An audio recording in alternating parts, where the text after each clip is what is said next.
विधि शाम को अपने पति के लिए जूस बना रही थी, तभी उसकी छोटी बहन पूजा का फ़ोन आया।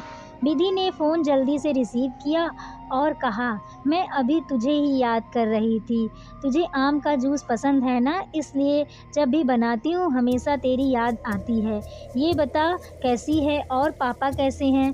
पर उसकी बहन पूजा बिल्कुल खामोश थी।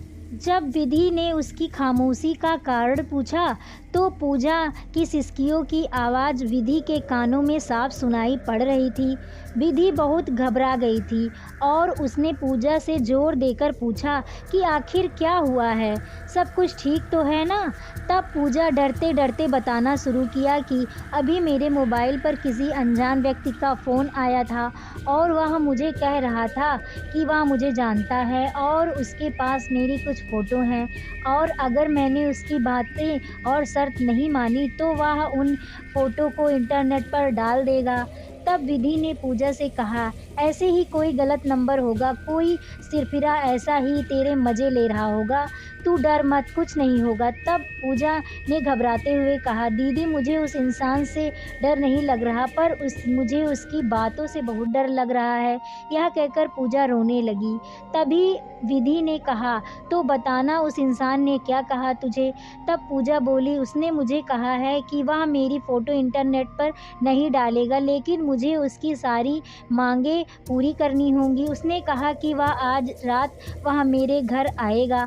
और इतना कहते ही पूजा ज़ोर ज़ोर से रोने लगी और रोते रोते बोली, दीदी मुझे उसकी बातें सुनकर घिन आ रही हैं। ऐसा लग रहा है जैसे उसने मेरे साथ कुछ गलत कर दिया हो। अगर अभी वह मेरे सामने आ जाए तो मैं उसे इसी वक्त जान से मार दूंगी। इतना कहकर पूजा ज़ोर ज़ोर से रोने लगी। तभी विधि ने पूजा से कहा, अरे तू संभाल अपने आप को और मुझे उस घिनौने इंसान का नंबर भेज, मैं अभी उसे मज़ा चखाती हूँ। यह कहकर विधि ने फ़ोन काट दिया। पूजा ने उस बदमाश का नंबर और उसके बीच हुई बात की रिकॉर्डिंग दीदी को भेज दी। जब विधि ने वह रिकॉर्डिंग अपने पति को सुनाई तो दोनों के होश उड़ गए। विधि और पूजा दो बहनें हैं। उनकी मम्मी का अभी 3 साल पहले ही देहांत हो चुका है और विधि की शादी अभी 1 साल पहले ही हुई थी। घर में बस अब उसके पापा और पूजा ही हैं। अब मोबाइल पर ऐसी धमकी भरी गंदी बातें कोई भी बेटी अपने पिता को आसानी से नहीं बता सकती, इसलिए पूजा ने सारी बातें अपनी दीदी विधि को बताई। अगले ही दिन विधि और उसका पति पुलिस स्टेशन जाकर उस इंसान के खिलाफ पुलिस कंप्लेंट करवा आए। बाद में जब पुलिस ने छानबीन की तो पता चला कि वह लड़का पूजा के मोहल्ले का ही निकला, जो मानसिक गंदगी से पीड़ित था। उसकी सोच हर लड़की के प्रति घिनौनी थी। वो कई लड़कियों के साथ ऐसा कर चुका था।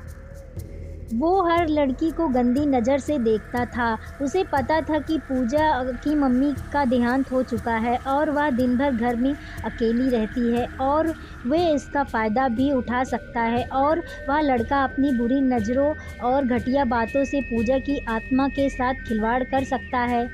लेकिन पूजा ने बहुत समझदारी से काम लिया और सारी बात अपनी दीदी को बता दिया। उसकी दीदी और जीजा ने उसका साथ दिया और उस घटिया लड़के को पुलिस के हवाले कर दिया।